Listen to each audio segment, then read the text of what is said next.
फारूकी साहब की ये बात बिल्कुल दुरुस्त है कि ये लोग जो है ये वडेरे और ये लोग वहाँ सीएम भी रहे, दूसरे भी मिनिस्टर्स भी होते हैं, असम्बलियां भी होती हैं, वहाँ नुमाइंदे, लेकिन असल प्रॉब्लम ही ये है कि ये लोग आम आदमी की नहीं सोचते, आम आदमी के मसाइल हल करने की तरफ कोई तवज्जो नहीं देता, जिसकी वजह से जो एहसास महरूमी 90% लोगों में है उसको एक्सप्लॉइट किया जाता है।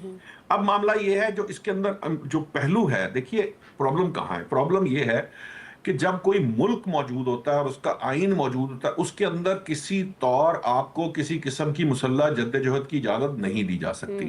बिल्कुल। पाकिस्तान जब बना था, जो तहरीक पाकिस्तान थी, आप ये देखिए कि कायदे आजम कभी गिरफ्तार नहीं हुए, जिसपे जो है बाज लोग जो है वो उंगली उठाते थे कि जी कायदे आजम मोहम्मद अली जिन्ना जो हैं वो कभी गिरफ्तार नहीं हुए। इसलिए गिरफ्तार नहीं हुए कि उन्होंने जिंदगी भर कोई गैर कानूनी काम किया ही किया ही नहीं, नहीं। उन्होंने जंग ही कानूनी लड़ी।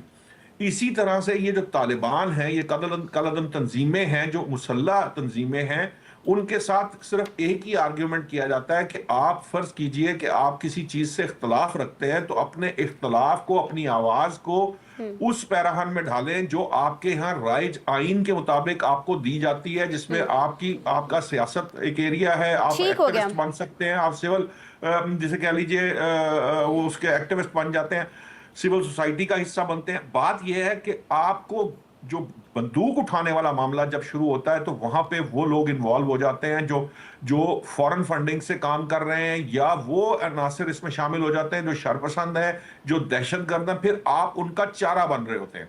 तो बेसिकली ये जो जो फारूकी साहब ने कहा कि 90% को एड्रेस करना भी जरूरी है, ये बात दुरुस्त है, उनको उनको एड्रेस करना जरूरी है, लेकिन साथ ही साथ एक चीज जो है ना उसकी इजाजत किसी सूरत नहीं दी जा सकती, और वो है मुसल्ला जद्दोजहद की, कि आप गन उठा के गन पॉइंट पे कुछ नहीं कर सकते, आप अपनी आवाज असम्बलियों में लाएं। ठीक है, और इसीलिए आज वजीर आला जो है वहाँ के नौशाद साहब सरफराज बुगटी, उन्होंने वाजे कर दिया है कि अब इंसदाद दहशतगर्दी के जो नए कवानीन हैं उनके तहत कार्रवाइयाँ हो रही होंगी। तो सवाल मेरा आज़म मलिक साहब सर यहाँ पर आपसे ये है कि क्या इससे सूरत हाल में बेहतरी की तवक्को की जा सकती है, क्योंकि बहुत सारे लोग ये समझते हैं कि जी कोई कार्रवाई इनके अगेंस्ट नहीं होनी चाहिए, इनफैक्ट इनको कौमी धारे में वापस लाना चाहिए, इनसे बातचीत करनी चाहिए, लेकिन जो हमारे बच्चों को कत्ल कर रहे हैं, जो जाती आती बसों को रोक रहे हैं, चुन चुन के लोगों को मारते हैं, उनके साथ कैसे, अगर मेरा बच्चा खुदा न खास्ता किसी ने कत्ल किया हो तो मैं ये कैसे कह सकती हूँ कि आप उसके साथ जी बैठ के टेबल टॉक करें? आसमा, आपने बिल्कुल ठीक कहा। ऐसा तो नहीं हो सकता कि जो रियासत के खिलाफ बंदूक उठा ले और आप उसके साथ जो है वो मुज़ाकरात करने के लिए बैठ जाएं। हाँ। जो रियासत के खिलाफ बंदूक उठाएगा, रियासत उसका कला कमा करेगी। ये कहीं पूरी दुनिया में नहीं होता। आप दुनिया की तारीख उठा के देख लें, जी जी। आप मुसल्लह तो जितनी भी उठा के देख लें। एक बात, उसी बात आसमा शॉर्टली मैं इसको जरा वाइंड अप करता हूँ।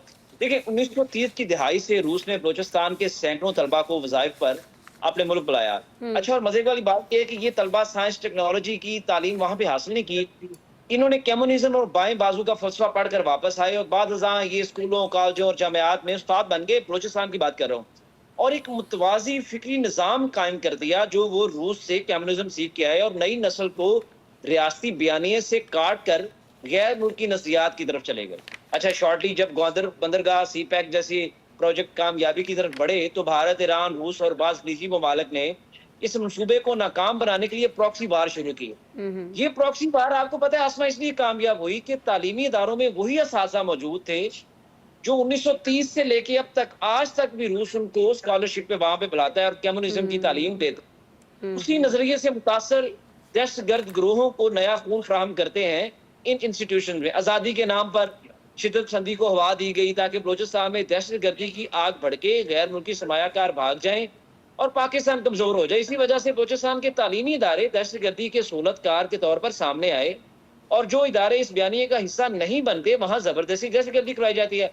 असमा, आखिर में आपने जो कहा हम उसको वाइंड अप करते हैं। देखिए, इस सूरत हाल से निकलने के लिए जरूरी है कि तालीमी इदारों में वो जो मतवाजी बयानिया है उसे खत्म किया जाए। काशिफ साहब की बात बहुत खूबसूरत है। आप जब तक उसादा की स्क्रीनिंग नहीं करेंगे, दोबारा नए सिरे से वहां पर तालीमी इदारों में इंटेलिजेंस सिस्टम को बेहतर नहीं करेंगे, मुकामी को साथ नहीं मिलाएंगे, एक मुस्बत बयानिया तश्कील नहीं देंगे, और ये जो नया बिल जिसके ऊपर हमने पिछले हफ्ते बात भी की, इंसदादी दहशतगर्दी का बिल जिसके ऊपर 3 माह आप गैर मुकदमे के किसी भी शख्स को हिरासत में ले सकते हैं। देखें, ये ऐसा ही बिल आपको याद होगा स्वात ऑपरेशन के दौरान लॉन्च किया गया था। स्पीडी ड्राफ्ट गवादर के अंदर एक इंसिडेंट ऐसा भी हुआ है, एक बंदे ने 9 लोगों को मारा और उसके बाद 6 माह तक अदालत के अंदर उसकी कार्रवाई नहीं हो सकी, क्योंकि बीएलए ने धमकी लगाई कि अगर जज साहब ने ये केस सुना तो हम इसका घर उड़ा देंगे। मुझे बताएं कि कौन आएगा सामने? तो ऐसे में ठीक हो ऐसे गया। जो तो होना बड़ा आसमा, जरूरी है ताकि धमकी से कला कमा किया जा सके। जी शहजाद साहब कुछ ऐड करना चाह रहे एक हैं। फिक्रा मैं कहना चाहूंगा, Please. अगर मैं आजम मलिक साहब का ये आर्गुमेंट मान लूं तो मुझे बताइए कि नजम सेठी जो कि सेंट्रल पंजाब से ताल्लुक रखते हैं और उनके हवाले से तो कोई महरूमी नहीं है, वो क्यों पहाड़ों पर चढ़ गए थे, उनको क्यों पहाड़ों पर जाना पड़ा था? तो बहुत सारी चीजें कॉम्प्लिकेटेड होती हैं।